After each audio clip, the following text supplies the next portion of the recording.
লাইলাতুল বারাআত, এটা হাদিসে আসছে লাইলাতুন নিসফি মিন শাবান। কি আসছে হাদিসে? লাইলাতুন নিসফি মিন শাবান। এই রাতে আল্লাহ তাআলা ক্ষমা করে দেয়। আল্লাহ তাআলা এই রাতে সকলকে ক্ষমা করে দেয়, সকলকে ক্ষমা করে দেয়, দুইজন ছাড়া। ইল্লা লি মুশরিকিন আও মুশাহিনিন, মুশরিককে আল্লাহ ক্ষমা করে না, আর মুশাহিন বিদ্বেষ পোষণকারীকে আল্লাহ ক্ষমা করেন না। যদি অন্যান্য বর্ণনা আরো অনেকের নাম আসছে, অনেকগুলো অপরাধীদের ব্যাপারে আসছে, কিন্তু এই বিশুদ্ধ একটা বর্ণনা আসছে যে যেই ব্যক্তি বিদ্বেষ পোষণ করে, ভাই ভাইয়ের সাথে বিদ্বেষ রাখে, তাকে আল্লাহ মাফ করে না। আর হলো মুশরিককে আল্লাহ মাফ করে না। এছাড়া অন্যদেরকে আল্লাহ তাআলা এই রাতে মাফ করে দেয়। তো এই রাতটা আপনার কাউরে ডাইকা ডাইকা আপনি আনতে হবে, ভাই চল, এরকম না। বাস আপনি এই রাতে আবাদত, পার্সোনাল আবাদত করেন, এটাই বেশি গুরুত্বপূর্ণ, দামি। এরপরেও যদি ডাকা ডাকি ছাড়া যদি কোথাও কেউ একত্রিত হয়ে যান, সেটা ভিন্ন কথা, দোষণীয় না, কিন্তু ডাকা ডাকি করা যাবে না। এই রাতটা ফজিলতপূর্ণ রাত, আপনি ঘরে বসে বসে আবাদত করেন, সমস্যা নেই। আপনি মসজিদে আসেনও, যদি আপনি কাউরে ডাকা প্রয়োজন নয়, আপনি আসেন, আইসা আপনি আবাদত করেন। আর কেউ যদি আপনার দেখা দেখে আসে, এটা কোনো দোষণীয় না, অপরাধ হবে না। এই রাতে কেন্দ্র করে হালুয়া রুটি বানাবেন না। হালুয়া রুটি খাওয়া নাজায়েজ না, কিন্তু এই রাত্রে কেন্দ্র করে আপনি কেন বানাবেন? আগের দিন খাইতে পারলেন না, আজকে খান। তো এই জন্য এই রাতটাকে কেন্দ্র না করা, উদ্দেশ্য না করা। মনে থাকবেন ইনশাল্লাহ। অনেকে ভাবে এই রাতে গোসল করার আলাদা ফজিলত আছে, এই সঠিক কথা না। আলাদা গোসল করার কোনো ফজিলত নেই এই রাতে, যে আলাদা গোসল করলে আলাদা ফজিল, এরকম কোনো বিষয় না। গোসল আপনি আজকেও যেমন করতে পারেন, কালকেও করতে পারেন, ওই দিনও করতে পারেন, কিন্তু ওই দিনেই করতে হবে এরকম কোনো জরুরি বিষয় না। মনে থাকবেন ইনশাল্লাহ। আজকে একটা রোজা রাখতে পারতেন, আজকে দিনে, কালকে একটা রাখেন, পরের দিন একটা রাখেন, পরের দিন একটা রাখেন। আপনি একটা কাজ করেন, কালকে রাখেন, কালকে একটা রাখেন, শুক্রবার একটা, কয়টা হলো? 2টা। শনিবার একটা, 3টা রেখে দেন। কারণ প্রত্যেক মাসে অভ্যাসগত কয়টা রোজা করাইছে রবি? তাহলে আপনি ওই ফজিলত পেয়ে গেলেন। আবার এই লাইলাতুল বারাআতের পরের দিন যে সিয়াম পালন করা, এই সিয়াম পরের দিন সিয়াম পালন করার যে বিষয়, শুধু লাইলাতুল বারাআতকে কেন্দ্র করে সিয়াম পালনের একটা বর্ণনা আছে ইয়াতে ইবনে মাজায়। তো এই বর্ণনাটা দুর্বল। বলেন বর্ণনাটা কি? দুর্বল। এখন আপনি যেহেতু এইটা দুর্বল বর্ণনা, এখন বিশুদ্ধ বর্ণনা কি? বিশুদ্ধ বর্ণনা হলো প্রতি মাসে 3টা রোজা রাখার কথা আছে। তো সেক্ষেত্রে আপনি আগামীকাল একটা রাখেন, শুক্রবারে একটা, আর লাইলাতুল বারাআতের পরের দিন হয়ে গেল আরেকটা। তো 3টা রাখলেন, ফজিলত পেয়ে গেলেন, আর আপনি এই কথাগুলোর উপরে আমল করার সওয়াব পেয়ে যাবেন ইনশাআল্লাহ। তাহলে কি শিখলাম? লাইলাতুল বারাআত ফজিলতপূর্ণ রাত, কোনো সন্দেহ নাই। পরের দিন সিয়াম পালনের যে বিষয়টা, ইবনে মাজার একটা বর্ণনা আছে, শিথিল বর্ণনা, দুর্বল বর্ণনা। তা আপনি যদি চান যে হুজুর না আমি পরের দিন রোজা রাখবো, তো আপনি বাস সুন্দর রাখেন, কালকে রাখেন, পরের দিন রাখেন, পরের দিন রাখেন। আপনি আরবি মাসের যে 3টা রোজা, ওইটা কেন্দ্র করে রেখে দেন, বাস ফজিলত আপনি কামাই করে নেন, সমস্যা নাই। তো মনে থাকবেন ইনশাল্লাহ। হ্যাঁ, এরপরেও যদি কেউ রাখেন শনিবার দিন, যে হুজুর আমি এমনি রাখলাম, তো আপনি আরবি মাস হিসাবেই রাখেন, কোনো সমস্যা নেই, রাখতে পারেন। কিন্তু আপনারা যারা পারেন আর কি, কালকে একটা রাখেন, শুক্রবার একটা রাখেন, শনিবার একটা রাখেন। আর এক হাদিসের মধ্যে আছে শাবান মাসে রসুল বেশি রোজা রাখতেন, সুবহানাল্লাহ। মানে রমজানের পরে শাবানে সবচেয়ে বেশি কি রাখতেন? রোজা রাখতেন। তো আপনি আজকেও রাখেন, কালকেও রাখেন, শুক্রও রাখেন, শনি রাখেন, রবিও রাখেন, সমও রাখেন, আপনি রাখতে থাকেন। শাবান মাসে বেশি রোজা রাখতেন রাসূল সাল্লাল্লাহু আলাইহি ওয়াসাল্লাম। বাকি শেষের দিকে গিয়ে আবার রেখেন না, শেষের দিকে আবার আলেমদের থেকে জেনে নেবেন। ওই সময় আবার রমজান মাস এসে পড়বে, তো তখন আবার মাসালা আছে, 29-30-এর একটা বিষয় থাকে। তাহলে আমরা যারা শাবানের রোজা রাখতে চাই, যে শাবান মাসে একটা হলো শাবানের রোজা রাখার অনেক ফজিলত আছে, সেই হিসেবে আপনি রোজা রাখেন, কয়েকটা রাখেন, 5, 7, 8টা 10টা রোজা রাখতে পারেন। দ্বিতীয় একটা বিষয় হলো প্রতি মাসে 3টা রোজা, তো কালকে রাখেন, শুক্রবারে রাখেন, শনিবার রাখেন। তৃতীয় বিষয়, কেউ ঝগড়া করবো না আমরা, লাইলাতুল বারাআতকে কেন্দ্র করে কোনো ঝগড়ার মধ্যে যাব না। লাইলাতুল বারাআত পার্সোনাল ইবাদত করবেন, নফল ইবাদত করবেন। মন চাইলে যদি মসজিদে যান, আপনি গিয়ে ইবাদত করেন, কোনো সমস্যা নেই। মসজিদে গিয়েও যদি ইবাদত করেন, সমস্যা নেই।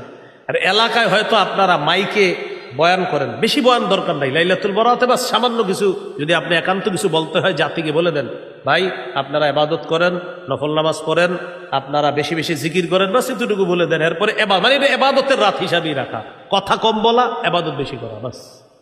কি কম করা, কম বলা, বলেন, কথা কম বইলা ইবাদত করেন। ইবাদতের রাতে ইবাদত করা উচিত। এই রমজান মাসগুলাও আমরা ইবাদত বেশি বেশি করার চেষ্টা, রমজান মাসটা খালি ইবাদত করব বেশি বেশি, বলেন ইনশাআল্লাহ।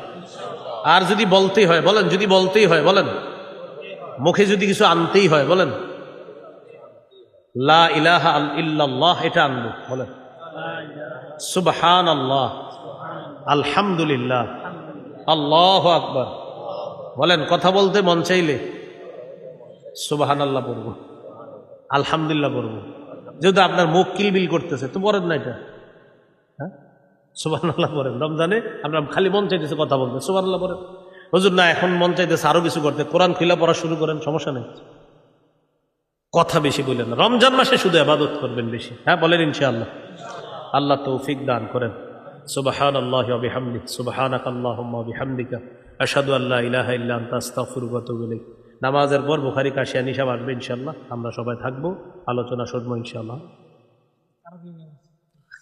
তারাবির নামাজ সাহাবায়ে কেরামের ইজমা, 20 রাকাত দিয়ে পড়েন, ঝগড়া করেন না। 20 রাকাত পড়বে, সাহাবায়ে কেরামের ঐক্যমত। তারাবি 20 রাকাত, এটা সাহাবায়ে কেরামের ঐক্যমত। এই ব্যাপারে আমার লম্বা লেকচার আছে, আলোচনা আছে, শুনে নেবেন। কিন্তু আবারও বলছি, ঝগড়া করেন না।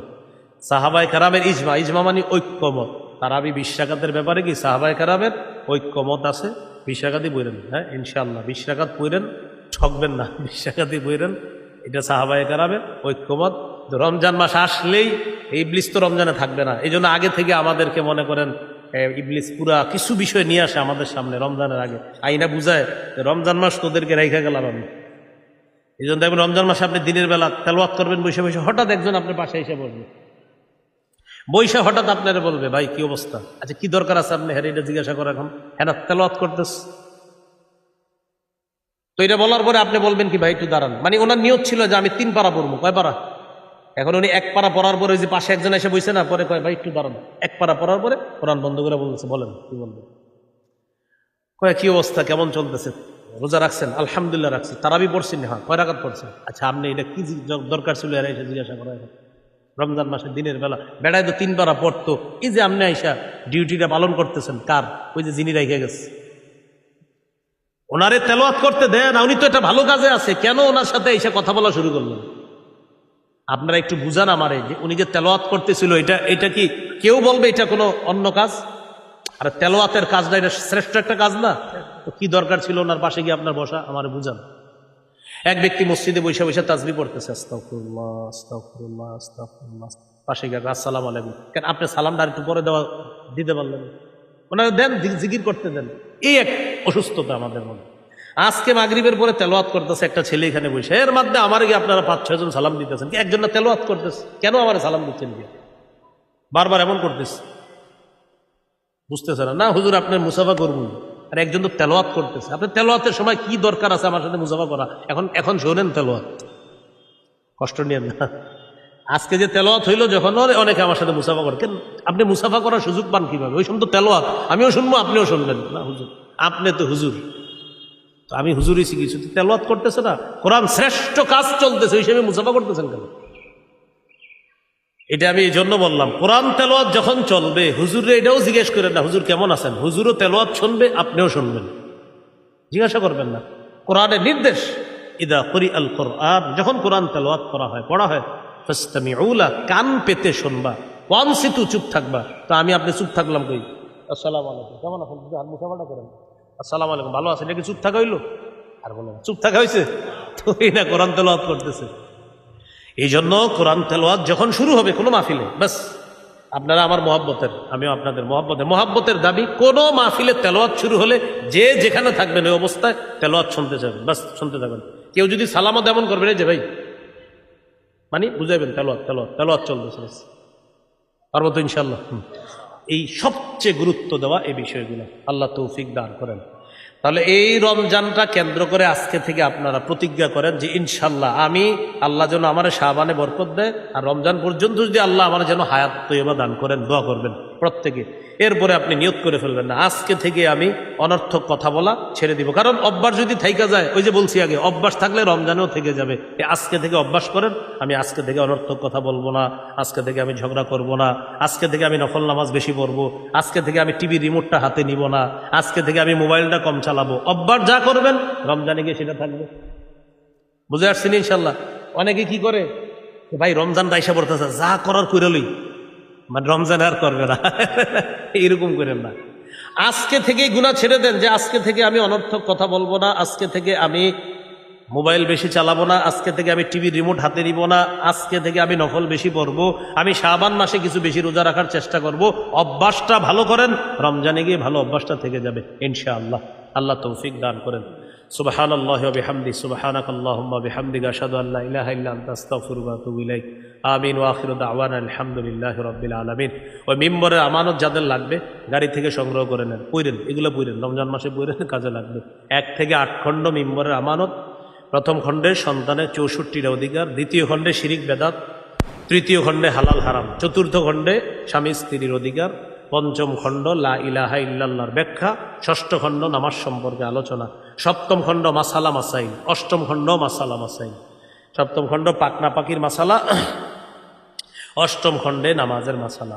যাদের প্রয়োজন হবে গাড়ি থেকে সংগ্রহ করে নিতে পারেন মিম্বরের আমানত। আসসালামু আলাইকুম ওয়া রাহমাতুল্লাহ।